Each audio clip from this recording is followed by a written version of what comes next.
doesn't mean he's supporting Okay. America. Speaker Gingrich, if you receive, Speaker Gingrich, actionable intelligence about the location of Taliban leader Mullah Muhammad Omar inside Pakistan, would you authorize a unilateral operation, much like the one that killed bin Laden, with or without the Pakistani government knowing, even if the consequence was an end to all U.S.-Pakistani cooperation?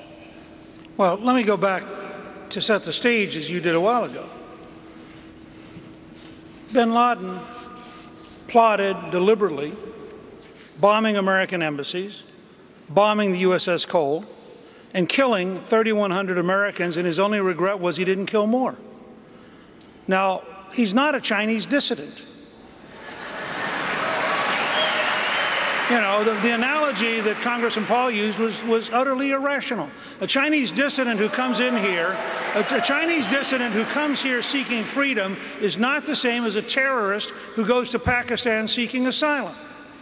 Furthermore, when you give a country $20 billion and you learn that they have been hiding, I mean, nobody believes that bin Laden was sitting in a compound in a military city 1 mile from the National Defense University, and the Pakistanis didn't know it.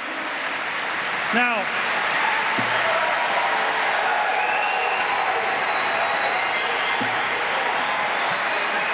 we're in South Carolina. South Carolina in the Revolutionary War had a young 13-year-old named Andrew Jackson. He was sabred by a British officer and wore a scar his whole life. Andrew Jackson had a pretty clear-cut idea about America's enemies. Killed them.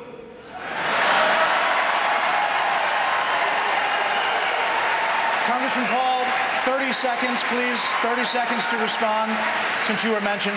My point is if another country does to us what we do others, we're not going to like it very much. So I would say that maybe we ought to consider a golden rule in foreign policy. Don't do to other nations what we don't want to have them do to us.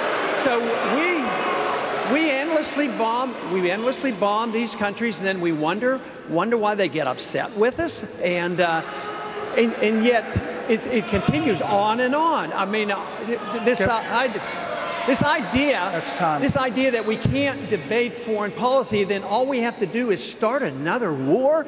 I mean, it's warmongering. They're building up for another war against Iran, and people can't wait to get in another war. This country doesn't need another war. We need to quit the ones we're in. We need to save the money and bring our troops home.